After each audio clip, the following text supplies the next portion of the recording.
Baguio City Mayor. Good afternoon, live kayo sa RMNDZ XL Manila, si Radyo Man Lourdes. Good afternoon, Lourdes. Good afternoon po sa Mayor, sa kaalaman ho ng ating mga kababayan, paano ho napunta sa desisyon na isa-ilalim kayo sa state of calamity? Ano ho ba yung impact nitong oil crisis sa Baguio? Magandang katanungan yan, Lourdes. Alam mo kasi marami nagsasabi sa amin na tama na yung state of national energy emergency, no? Para pwede na namin i-utilize yung fund. But going over the provisions of that declaration, nakita namin na kulang kasi ang role, ang nabigyan talaga ng matinding role are national agencies, At lalo-lalo sa pag-promote o kaya yung pag-implement ng natawag nating uplift, yung Unified Package for Livelihoods, Industry, Food and Transport. At so nakita namin na baka kulangin ito dun sa mga COA rules and regulations, especially on the use of our Quick Reaction Fund, which is part of our DRRM fund. Kaya mabuti na gumawa na lang kami ng isang declaration, state of calamity, because ayan specifically ang requirement ng COA na dapat under the state of calamity, can you just utilize yung aming Quick Reaction Fund. Kasi kinukulang talaga kami ng pondo, Alam mo naman, ang pondo, pag nagkaroon ng isang unprogram o kaya unplanned na mga events, ay ka talaga, maghanap ka kung saan magiging source mo. Ang nakikita namin ng malaking source niyan is the QRF na galing doon sa aming dream funds. Okay. Kaya naisip namin na para maging compliant kami sa COA rules and regulations, namin, nag-declare kami ng state of calamity. Okay, kung ito po'y naramdaman ng Baguio City, sa opinion ho ninyo, Mayor, yung unang declaration ni Pangulong Marcos na energy crisis, hindi siya akma sa mga nasa provincial or local government? Hindi naman. Akma naman siya. Pero kung titingnan mo yung provision na yon, ano ang role ng local government? Ang nakalagay doon, urge to support the national program and allocate resources and personnel and funds to an extent that it is allowed by law, rules and regulations. So, ang sa amin, nakita namin na para hindi siya in conflict doon sa mga existing rules and regulations ng COA, minabuti namin na mag-declare ng state of calamity.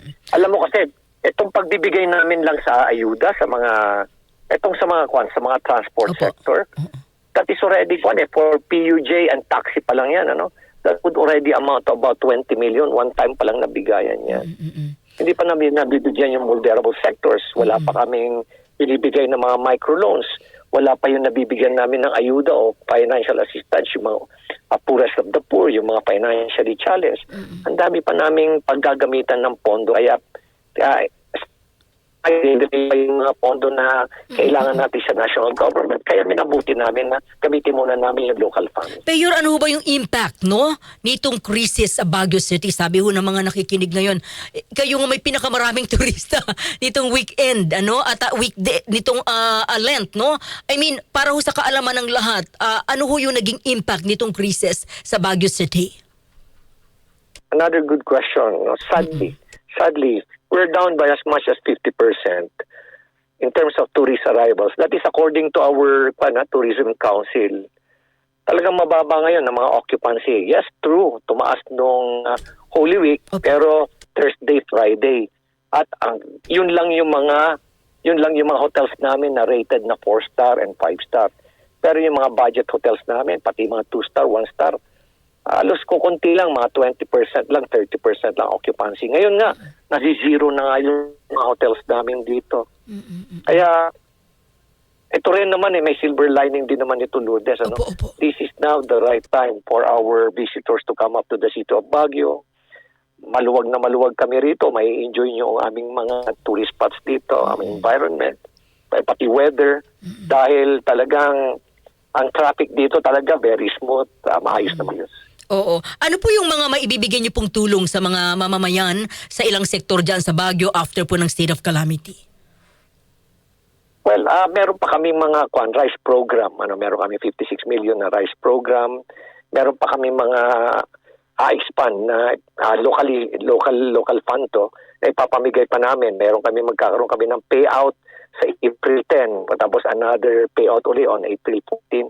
Sunod-sunod yan. Patapos yung aming rice program, magkakaroon na kami ng distribution starting next week na rin. Mayor, sa opinion nyo ho, kumusta ho yung pagkilos ng national government sa oil crisis? Pasado ba sa inyo? Oo naman, maayos naman. Kaya lang, siyempre, may mga priorities din, lugar, di ba? Siyempre, unahin din nila yung Metro Manila at yung mga talagang mga apektadong, highly impacted na lugar dito sa ating bansa. So, sa amin naman, sa local government of Baguio, bakit naman kami aasay na maraming problema ang national government? Gumalaw na rin kami dito para matustusan namin yung pangangailangan ng aming mga constituents. Okay. Mayor, pahabol ho at least galing sa inyo, talaga bang hindi na raw pwedeng kumuha ng picture, magpakodak-kodak sa Lion's Head? Alam mo, twisted yung kwan na yun eh. Twisted yung binanggit na yun eh, no? Pwede, no? Actually, hindi namin pinigilan. Ang pinigilan lang natin at inayos natin mabuti kasi may mga tao na doon mismo sa harapan ng Lions, bababa, kukuha ng picture. So, ayun na nagkokos ng traffic. Kaya kung heavy traffic, hindi talaga namin papayagan yun. Pero kung maluwag naman, meron namang level of tolerance. Basta importante, generally importante, punta muna sila sa parking area. May mga parking area naman, na mag-park muna sila na mag-unload sila doon.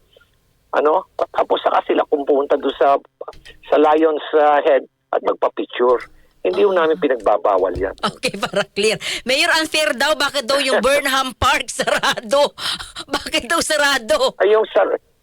Hindi sarado ang Burnham Park. Ang sinara lang namin yung lake kasi nga inaayos namin yung lake. Meron kami kasing 400 million na funds para dyan na binigay ng Department of Tourism na ipinapatupad namin. Aside from that, meron din kami sariling fund na nakalagay dyan at first phase yung ating lake ang inaayos. So yun ang sarado, but not the entire Burnham Park. Okay. Bali na naman na balita. Opo, yun. At least malinaw. Nagtatampo siguro yung ilan, hindi nakita yung lake. Kasi yan ang pangunahing pinupuntahan. Talaga yung icon dun eh. Tama. Yun ang icon dun sa Burnham Park. Mayor, may pahabol lang ho kami. Kumusta raw po yung mga magsasaka? Kasi may mga balita dito na yung ilan daw po ay nahihirapan ng ibaba. Yung mga produkto, under po sa Baguio City yung mga produkto dahil nga po sa ang mahal ng gas, ang mahal ng diesel. Okay, unang-una, ang talagang apektado dyan, yung province ng Benguet. Hindi gaano ang Baguio. Kasi ang Baguio, 3% of its area is agricultural. Only 3%. At hindi naman kami nahihirapan na ibaba kasi nandyan naman yung, meron sa Baguio, so far as Baguio is concerned, meron kaming agreement with Lalamove for logistics. So pwedeng gamitin nila yun ang gusto nila o kaya meron naman sila sasakyan. Ang talagang malaking factor kung bakit nahihirapan sila is because of the cost of logistics. Napakamahal talaga. Kaya naman nag-hesitate silang ibaba. Mayor, sandali ito na ang daming tanong. Ano po ang sayho ninyo at plano ninyo kasama kayo sa lumabas sa mga choices na mga mamamayan for vice presidential race at presidential race? Well, Lourdes, wala akong kalam-alam dyan. Lumabas po kayo sa WR. I'm not even aware of that. Ngayon ko lang alam narinig, I'm not even aware. And ang focus kasi namin ngayon, Lourdes, we are not focused on politics. Wala kaming hinahangad dyan for national positions, lahat wala. Ang focus namin ngayon is, di ba, ni-raise namin ang awareness on the massive corruption. Tumaas na ang awareness dyan. Now we're shifting our focus on educating our people, especially yung young generation, on how to choose the right leaders. Not personality-based, not personality-focused, kundi yung mismong proseso. Sa VP choosing the right leaders. Sa VP pre-election survey, pumasok po yung pangalan po ninyo, sir. Hindi ko alam yan. Hindi ko alam. Hindi mo na ako magko-comment dyan kasi hindi naman ako naghahangad dyan. Lourdes, pasensya na. Okay lang po. Top 5 na safest city ang Baguio. Reaction niyo po? Top 5 ang Baguio sa safest, pinaka-safe na syudad sa bansa. Talagang talaga rito. Very, very very efficient and very effective yung aming safety and security plan dito, and we would like to thank yung ating Philippine National Police. Ganun na rin yung ating mga ibang mga uniform services, Bureau of Fire, BGMP, at yung armed forces, dahil talagang sila talaga yung gumagalaw na gusto para maging secured and safe ang syudad ng Baguio. At syempre, yung ating community. Talagang very active dito talaga ang mga komunidad pagdating sa safety and security ng syudad ng Baguio. Napakababa nga talaga ng aming crime. Alam mo ba, nung Holy Week? Opo. Nung Holy Week, yung buong Holy Week hanggang Easter Sunday, lilima lang yung krimen namin dito. Lilima lang. 3 theft, 1 alleged rape, at isang, hindi ko na alam yung isa, kung ano yung isa. I was there, Mayor. Ang isa po sa nais kong saluduhan din kayo, ang honest ng inyong driver. Yes, oo, talagang mahigpit kami rito. Oo, totoo. Mahigpit kami rito pagdating sa behavior ng Yes. mga drivers namin dito. Kahit may impera, magbabayad talaga sila ng barya. Yes, oo. Oo. It took us some time also to change that behavior, pero in-embrace din nila because they finally realized na mas positive ang reaction ng tao, so mas confident yung mga taong sumakay sa ating mga public vehicles natin. Mensahe niyo po sa ating mga kababayan, talagang wala ko kayong balak umangat sa pagka-Vice President, sir, ha? Nakafocus kami rito ngayon sa pagiging mayor, pagiging mayor. Sir, salamat sa oras, sir, ha? Mabuhay po kayo. Thank you. Thank you, Lourdes. Maraming salamat. You take care. Okay, bye. DZXL